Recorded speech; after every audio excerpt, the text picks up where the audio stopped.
اور جب موسیٰ نے اپنے شاگرد سے کہا کہ جب تک میں دو دریاؤں کے ملنے کی جگہ نہ پہنچ جاؤں ٹلنے کا نہیں، خاص صدیوں چلتا رہوں۔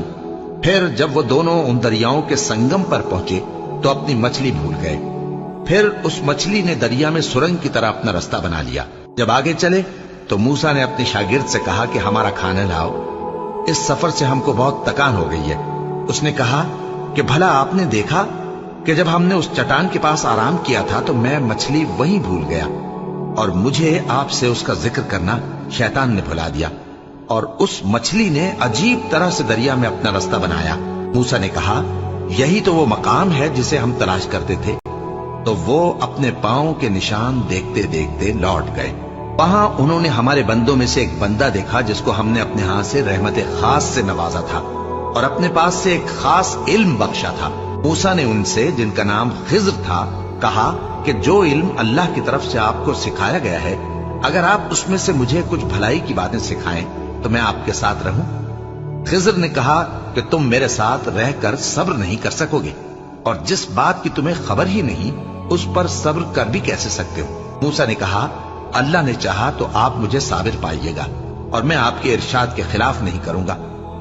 خضر نے کہا اگر تم میرے ساتھ رہنا چاہو تو شرط یہ ہے مجھ سے کوئی بات نہ پوچھنا جب تک میں خود اس کا ذکر تم سے نہ کروں۔ تو دونوں چل پڑے، یہاں تک کہ جب کشتی میں سوار ہوئے تو خضر نے کشتی کو پھاڑ ڈالا۔ موسیٰ نے کہا کیا آپ نے اس کو اس لیے پھاڑا ہے کہ سواروں کو غرق کر دی؟ یہ تو آپ نے بڑی عجیب بات کی۔ خضر نے کہا کیا میں نے نہیں کہا تھا کہ تم میرے ساتھ صبر نہ کر سکو گے؟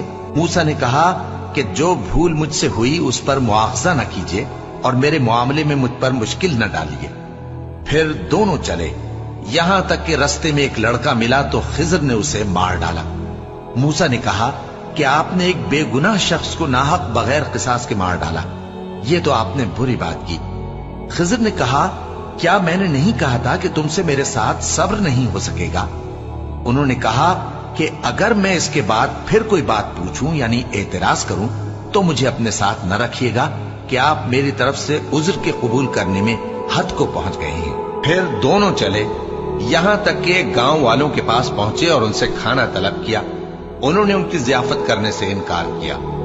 پھر انہوں نے وہاں ایک دیوار دیکھی جو گرا چاہتی تھی تو خضر نے اس کو سیدھا کر دیا۔ موسیٰ نے کہا کہ اگر آپ چاہتے تو ان سے اس کا معاوضہ لے لیتے تاکہ کھانے کا کام چلتا۔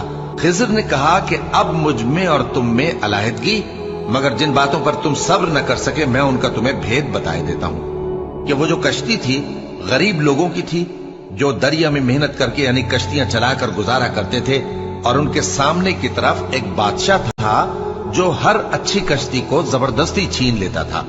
تو میں نے چاہا کہ اسے عیبدار کر دوں تاکہ وہ اسے غصب نہ کر سکے۔ اور وہ جو لڑکا تھا اس کے ماں باپ دونوں مومن تھے۔ ہمیں اندیشہ ہوا کہ وہ بڑا ہو کر بد کردار ہوگا تو کہیں ان کو سرکشی اور کفر میں نہ پھنسا دے، تو ہم نے چاہا کہ ان کا پروردگار اس کی جگہ ان کو اور بچہ عطا فرمائے جو اخلاقی پاکیزگی میں بہتر اور محبت میں زیادہ قریب ہو۔ اور وہ جو دیوار تھی سو 2 یتیم لڑکوں کی تھی جو شہر میں رہتے تھے، اور اس کے نیچے ان کا خزانہ دفن تھا، اور ان کا باپ ایک نیک آدمی تھا۔ تو تمہارے پروردگار نے چاہا کہ وہ اپنی جوانی کو پہنچ جائیں اور پھر اپنا خزانہ نکالے۔ یہ تمہارے پروردگار کی مہربانی ہے، اور یہ کام میں نے اپنی طرف سے نہیں کیے۔